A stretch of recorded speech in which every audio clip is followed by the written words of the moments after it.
Hey guys, so today I just wanted to go through the Plaser laser that I developed over the course of a year. When I first started, I needed a laser cutter to cut out like 2x4 sheets, but I didn't want to spend all that money for a big one like this. And I looked online, but I couldn't find any kind of laser cutter that would really suit me. Um, because I wanted something to print on my printer, but all of them were jumbled up, and I couldn't tell exactly if I wanted that piece because nobody really had one in Fusion 360. So I decided I would just go ahead and make my own. But it's been over a year, and it's kind of sucked for me at least. But at least now we got this out there in the universe. Anybody wants to make their own low cost, big format laser printer, laser cutter, and then they can do that now. But anyway, all the parts are 3D printed. Um, we'll just start with the bed. When I bought these extrusions, they come in 2 packs, and I bought 1,000 by 600 millimeters. But I didn't really take into account that there would be a lot of trimming off of the the size here, so I can't fit a full sheet of 2x4 in there. So if I would do it again, I would probably buy the bigger size. And I bought these off eBay. You can get two of them for 30 bucks. And then if you went for the 700 millimeter, that would give you what I wanted. And that's another $30. So it's not too bad, 60 bucks. And for $60, you also get the bed, um, uh, uh, integrated bed along with it. And no other laser cutter really has something that's integrated like this.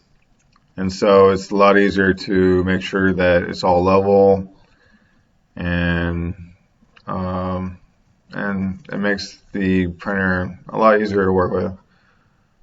So that's the extrusions. Uh, for the y-axis, I made these little things so you can 3D print. Um,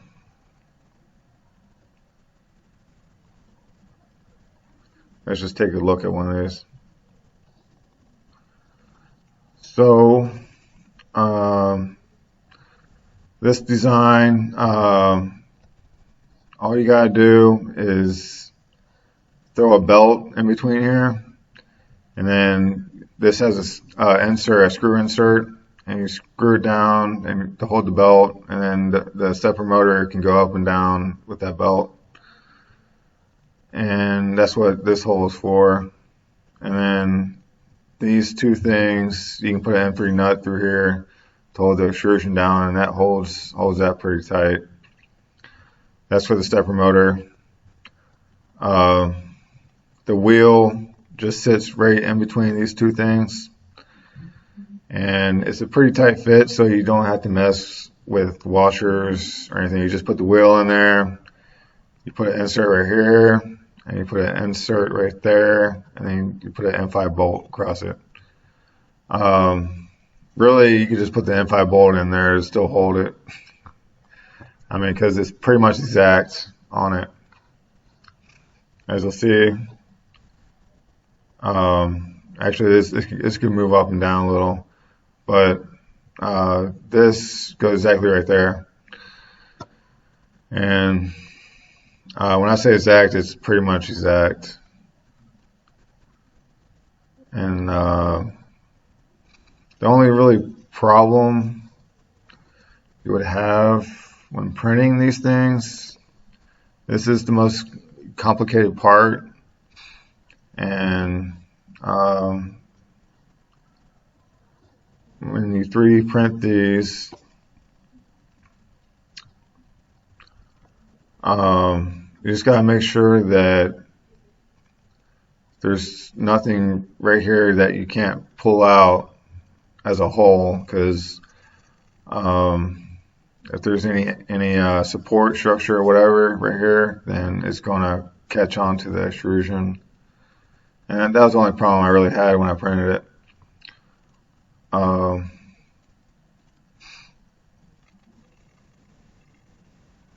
that's pretty much it for that.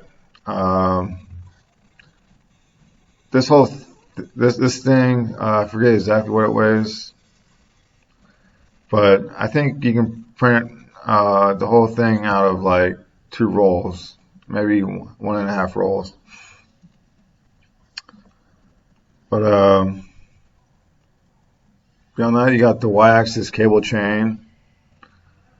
And I actually took this from another design somebody else made, so it's not mine. But these cost a lot in filament. So you probably don't need as much as you think you do. You could probably just do it halfway, and then it would still work for you.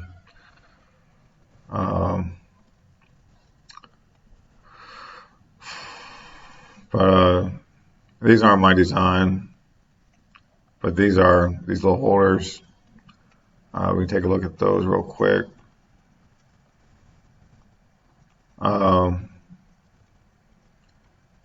These holders,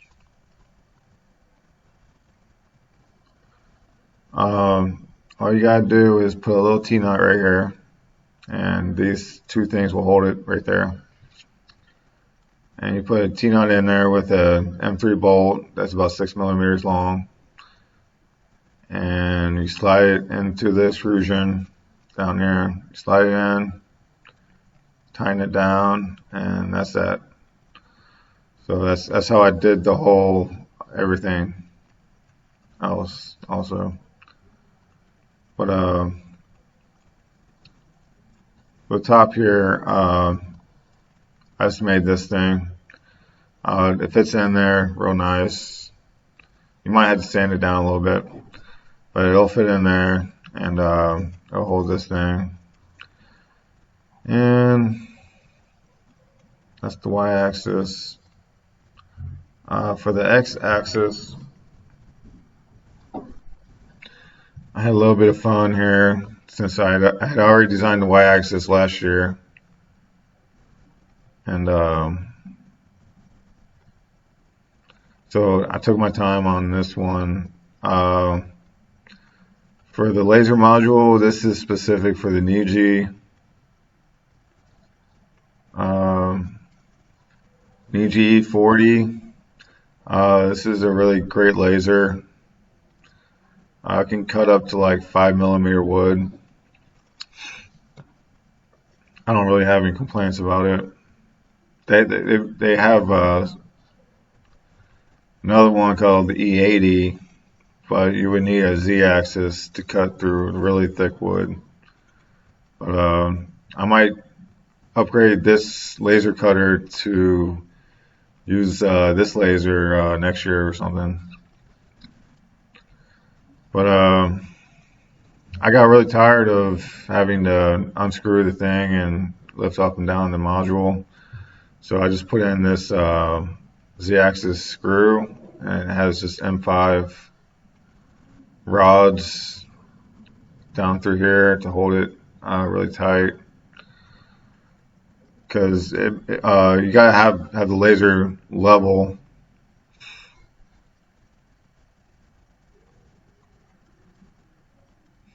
Gotta have the laser level, so this thing will hold it level and this thing will push it up and down. And this whole contraption comes apart.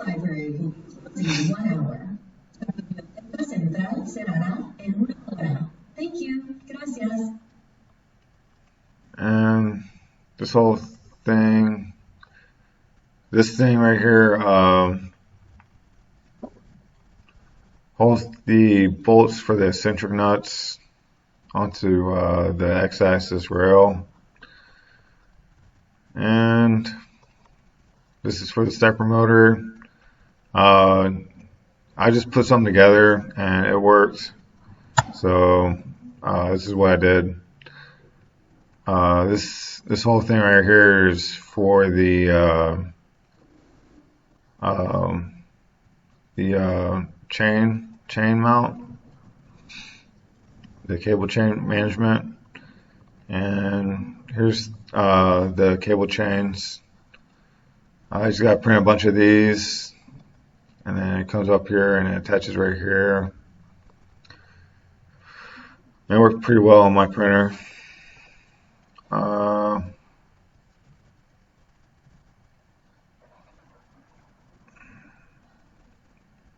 See here, that's the x-axis. And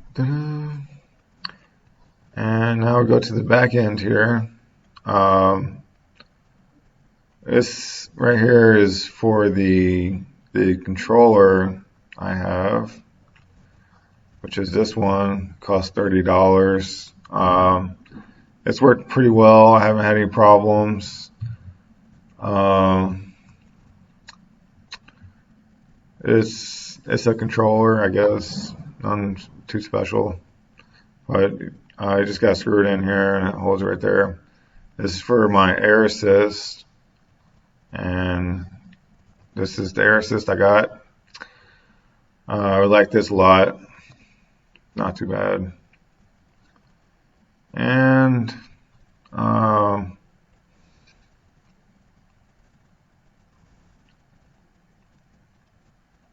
this is the extrusion holder. And again, it just has one of these things to hold it onto here, and it holds it pretty good actually. But you might find it a little difficult to get the T-nut in there because of the spacing or whatever. It's kind of hard to fit it in there. You just got to get a smaller Allen wrench and put it through the hole and then guide the T-nut to it. Anybody ever buys the design, if there's any problems, just let me know. It wasn't too hard for me to put together, but I put it together over like a month, and I had to redesign all these parts, get the right fits. But that's the back end. There's probably some other things you could do, like put a touch screen on it or something, and I'd like to do that one day, probably next year. And then the bed, I had some fun with this. These are the standoffs, and these you definitely will have problem getting that T-nut in there, so you're going to have the smaller Allen wrench to put it through here and guide that T-nut in there. They're going to be there all day. And this thing right here holds down the y-axis belt.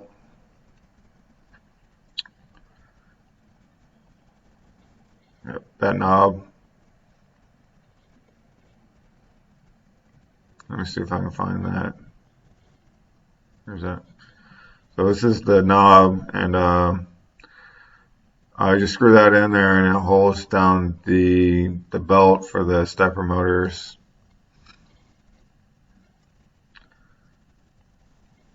I'll hold down that belt.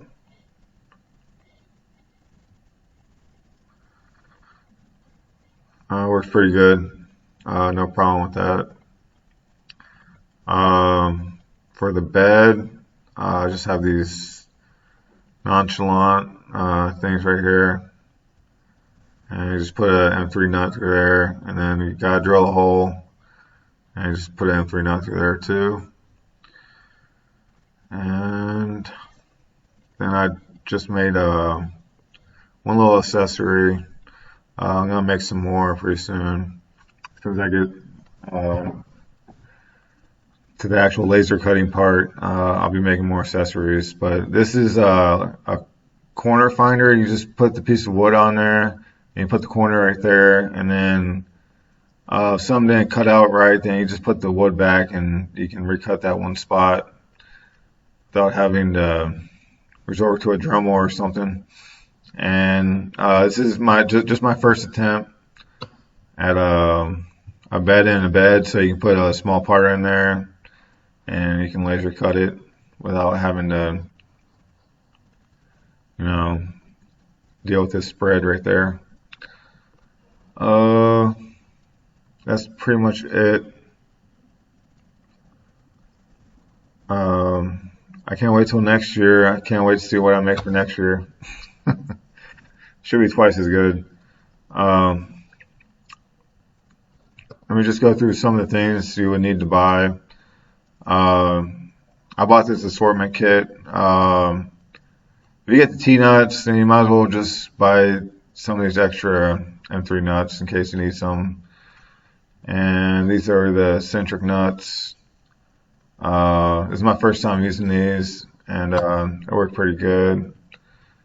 And these are for holding all the bed and all the little small parts on the extrusion. And these are for the Y-axis things, and maybe a few other parts. You might need these. These M5 bolts. This is for the X-axis bolts. You're gonna need some of these, and you're also gonna need some of these. So I mean, it's an expense with these M5 bolts. You might want to get it like a kit or something, but I just bought them separate. You're gonna need a bunch of these. So these are definitely better than nuts, I think. And we got these wheels that I use. No complaints here. And the timing belt that I used. These worked really well too. You're also going to need stepper motors, but I had some laying around. And this is the bed. You need the 1/8 inch thick bars. These were a lot cheaper when I made it last year, but now they've gone up a few dollars. So that's basically it. I'll try to link everything in the video. I appreciate everybody for taking a look.